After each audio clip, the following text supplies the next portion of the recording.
Hello and welcome to Greeting Star. Today we're going to be making a fairly simple card. It's an autumn or fall card with these Hero Art stamps. This is a color layering stamp set from Hero Arts and the matching dies.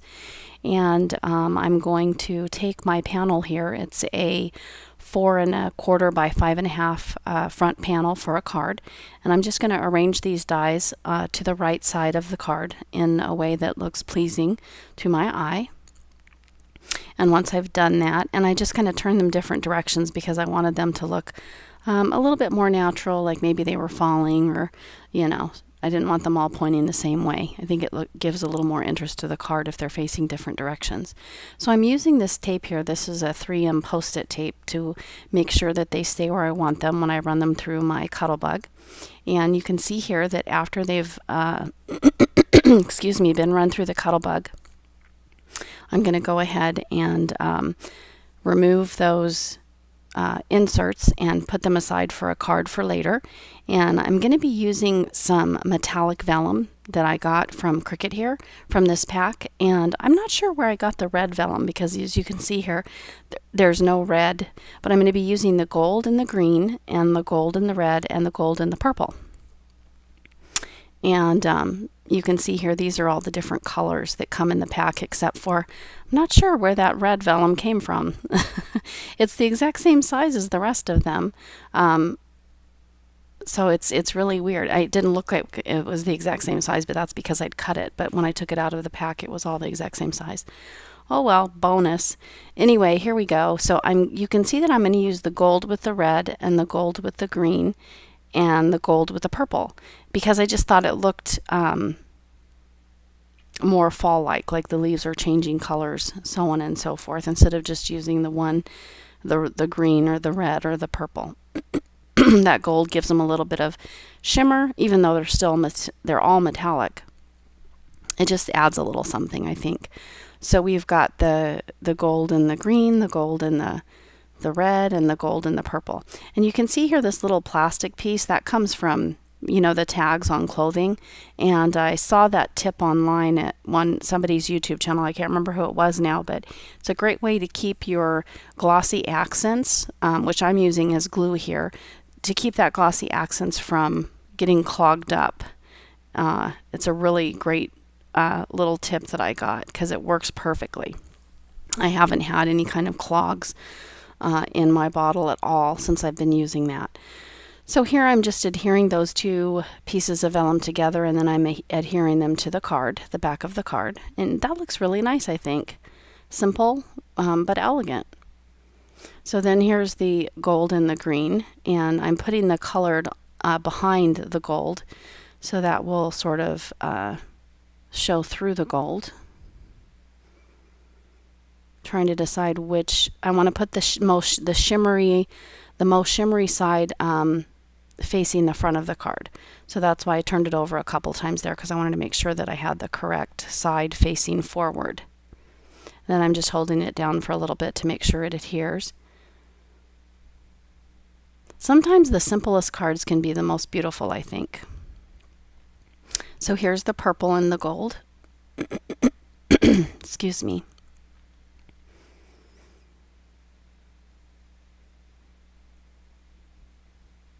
I think it's fun when you can make a card that's very simple and yet turns out to be really beautiful.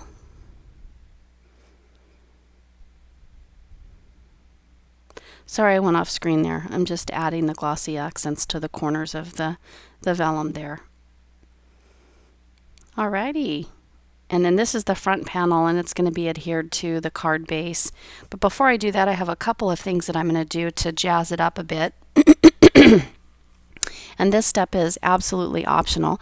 So I have some gold embossing powder here. This came from a pack of several different colors by Hampton Arts, which I bought at Joann's.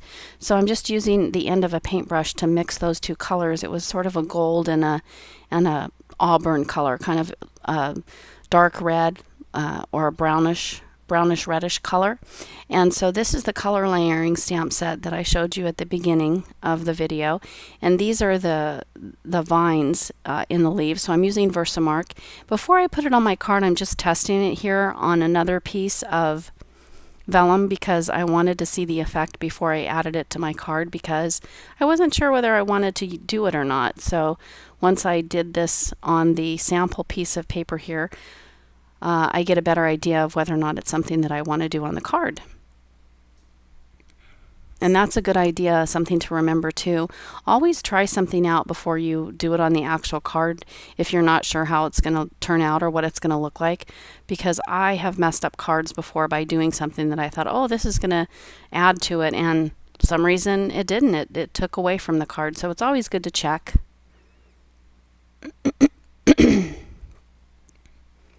Alrighty, so another thing I want to remind you that I think I forgot to do here is always use your anti-static tool when you're embossing, so the embossing powder doesn't stick to the area surrounding the portion that you really do want to have embossed, because then you'll get other areas that have embossing powder on them that you don't want to have embossing powder on.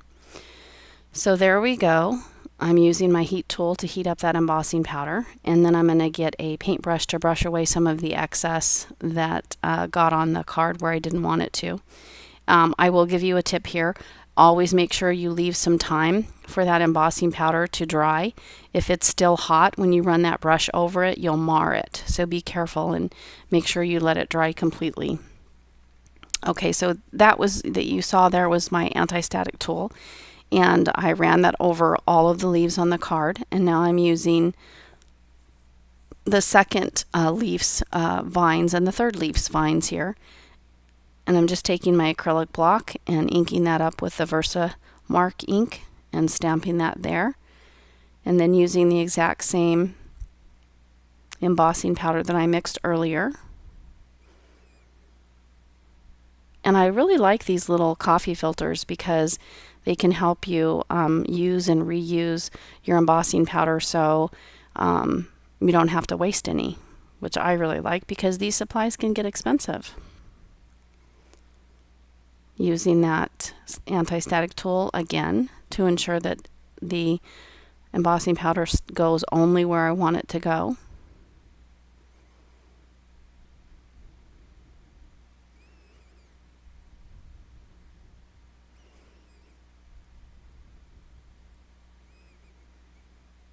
And on second thought, it probably would have been a good idea to temporarily adhere those metallic vellum to the back so that I could align them and see where I should stamp the vines and then adhere them permanently later, because that way I could have maybe done a better job of keeping that embossing powder off the front of the card. So this is the sentiment that comes with the color layering stamp set. And I'm using my We Are Memory Keepers Precision Press Stamp tool and also my anti-static tool again. And the ink was an Anna Griffin ink that you can get on HSN. Usually around Christmas time they put it up, but I have noticed it at other times of the year too. And so I'm just stamping that in that gold color, and then I'm going to use my embossing powder, the same embossing powder, and putting that over that greeting. And then I'm going, and it really wasn't necessary to use that colored. I could have used just the Versamark pad again, and then use that. I just grabbed that.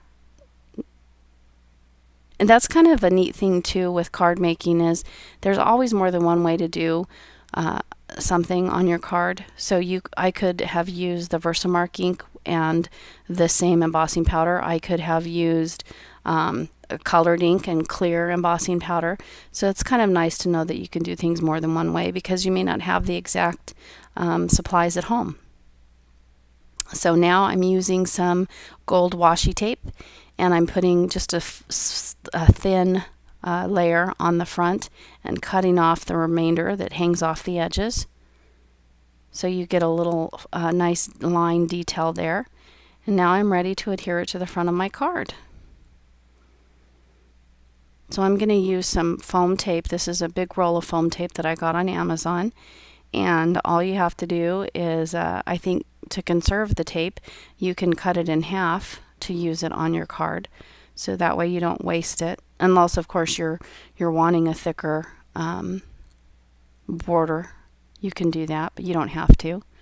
I didn't feel it was necessary since it's going to be just as well adhered to the front panel with the smaller sizes. So that's what I did. And once that's adhered to the front panel, your card will be ready to address, and put some greetings on the inside of the card. Write whatever you want, and then you'll be done.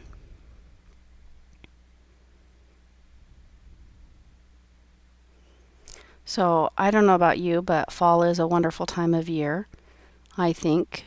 I love to see the leaves changing color, although okay, so there's the final card, and thank you for watching today. I hope you enjoyed it, and if you have any comments, go ahead and leave those below. Thanks for watching, and visit me on my blog at greetingstar.org, or check out my ebook on Amazon at amazon.com/author/greetingstar. I hope everybody has a wonderful day, and thanks for joining me today. We'll see you again next time here on Greeting Star. Bye-bye.